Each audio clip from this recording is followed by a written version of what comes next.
China Airlines Flight 611 was supposed to be just one of many routine scheduled passenger flights on May 25, 2002. Originating at Chiang Kai Shek International Airport in Taiwan, the 225 people on board had no idea what they were in store for that day.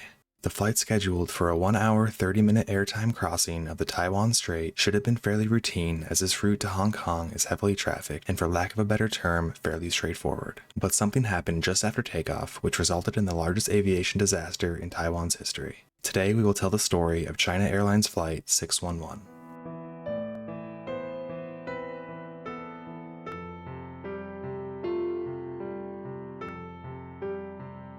Flight 611 was scheduled for takeoff at 3 p.m. local time at the now named Taiyuan International Airport in Taiwan. Planning on being in the air for less than 2 hours, it would cross the Taiwan Strait on its route to Hong Kong with a scheduled landing time of 4:30 p.m. There was no reason for the 206 passengers and 19 crew members on board to expect anything but the norm for this transoceanic flight. The captain of Flight 611 was 51-year-old Yi Ching-fong.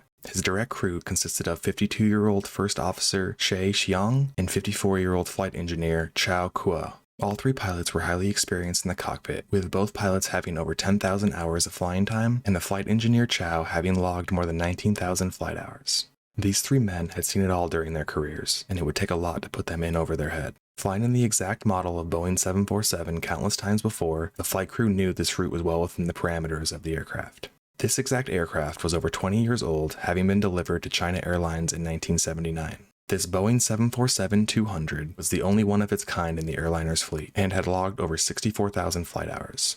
Flight 611 on May 25th was this aircraft's penultimate flight with China Airlines, as they had recently sold it to the Orient Thai Airlines for just under $1.5 million. After Flight 611, the aircraft was scheduled to be taxied into Orient Thai Airlines hangar in Hong Kong to initiate the sale. However, Flight 611 didn't go according to plan. The plane was cleared for takeoff a little before 3 p.m. in Taiwan, and it taxied to runway 4 preparing to leave the airport. Taking off without issue, it was at 3:15 p.m. when the flight was cleared to climb to flight level 350. Putting the plane at 35,000 feet for the remainder of the flight, the radio tower awaited a response when the plane reached that flight level, but no contact was had from there on out. At 3:33 p.m., radar contact with the plane was lost completely, and the tower alerted authorities. Knowing that the plane might have gone down in the Taiwan Strait, they knew that if anyone had survived, time wasn't on their side. Taiwan sent all military and search and rescue resources they had, chartering private fishing boats to help. But in all, it would take an hour and a half before a military Lockheed C-130 Hercules aircraft spotted the crashed airliner 23 nautical miles northeast of Mekong Penghu Islands. Oil slicks were spotted at 5:05, with the first body being found at 6:10 by a helicopter that arrived on the scene. After a few hours of searching, as the sun was setting, 15% of the wreckage was recovered, including only part of the cockpit. At the end of the night, 82 of the floating bodies on the surface of the ocean were recovered and identified by the military. By the following morning, the recovery was in full effect. The use of an aircraft survey resulted in 175 bodies being recovered and identified. Although the plane had clearly disintegrated, there were no signs of burns, explosives, or gunshots. Having no obvious signs on why the plane went down, authorities didn't have much to go on, as the pilots didn't put out any distress signal or communication prior to the crash. The victims were identified by fingerprints, dental examinations, and through DNA testing. Only the 3 recovered flight crew members' bodies were autopsied. The victims' bodies were photographed, and their clothing and possessions were cataloged and returned to the victims' families. Most of the victims had extensive injuries consistent with head trauma, tibia and fibula fractures, significant back abrasions, and pelvic injuries. Radar data suggests that the aircraft broke into 4 pieces while at flight level 350. This theory is supported by the fact that some lighter articles that would have been found inside the aircraft were found up to 80 miles from the crash site at villages in central Taiwan. The items included luggage, photographs, aircraft safety cards, and a China Airlines embossed blood-stained pillowcase. All 4 engines were recovered from the sea and found not to have suffered any malfunction prior to the crash. Pieces of the aircraft were found in the ocean and on Taiwan, including in the city of Chiang Kai. The governments of Taiwan and the People's Republic of China cooperated in the investigation of the crash. The final investigation of the report found that the accident was a result of fatigue cracking caused by an inadequate maintenance after a much earlier tail strike incident. On the 7th of February 1980, the aircraft was flying from Stockholm Airport to Taiyuan International Airport as China Airlines Flight 009. While landing in Hong Kong, part of the plane's tail had scraped along the runway. The aircraft was depressurized and ferried back to Taiwan, and after a temporary repair done on the day after, a more permanent repair was conducted by a team from China Airlines from May 23rd through May 26, 1980. However, the permanent repair of the tail strike was not carried out in accordance with the Boeing Structural Repair Manual.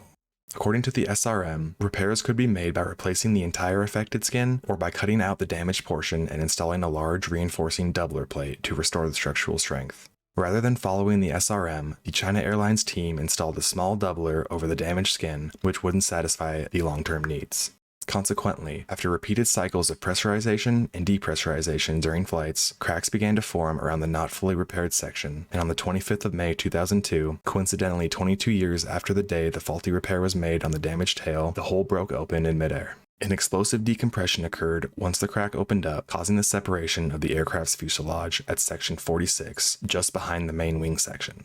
The remainder of the aircraft forward of section 46 entered an abrupt descent, causing all 4 engines to separate from the wings nearly simultaneously. As the engine fuse pins failed at about 29,000 feet, the wings and fuselage forward of the initial breakpoint remained connected until the impact with the sea. That's how Flight 611 ended. This was not the first time that a 747 had crashed because of a faulty repair following a tail strike. As covered previously on this channel, 17 years before Flight 611's crash and 5 years after the accident aircraft repair, Japan Airlines Flight 123 from Tokyo to Osaka with 524 people on board had crashed when the vertical stabilizer was torn off and the hydraulic system severed by an explosive decompression, leaving only 4 survivors. That crash had been attributed to a faulty repair to the rear pressure bulkhead, which had been damaged in 1978 in a tail strike incident. In both crashes, a doubler plate was not installed according to Boeing standards. China Airlines disputed much of the report, stating that investigators did not find pieces of the aircraft that would prove the contents of the investigation. In the aftermath of the crash, the contract to sell the aircraft was void, and the Orient Thai Airlines replaced the original aircraft it was supposed to be acquired with another 747. As of 2023, this crash remains the deadliest in Taiwanese history, as well as the most recent incident involving fatalities for either 747 passenger flights or for China Airlines. In closing, we would like to say rest in peace to the 225 people who died in the crash. That concludes the story of China Airlines Flight 611. If you made it this far, please consider liking, commenting, and subscribing. And if you want to hear more scary, fascinating stories, make sure to check out these videos.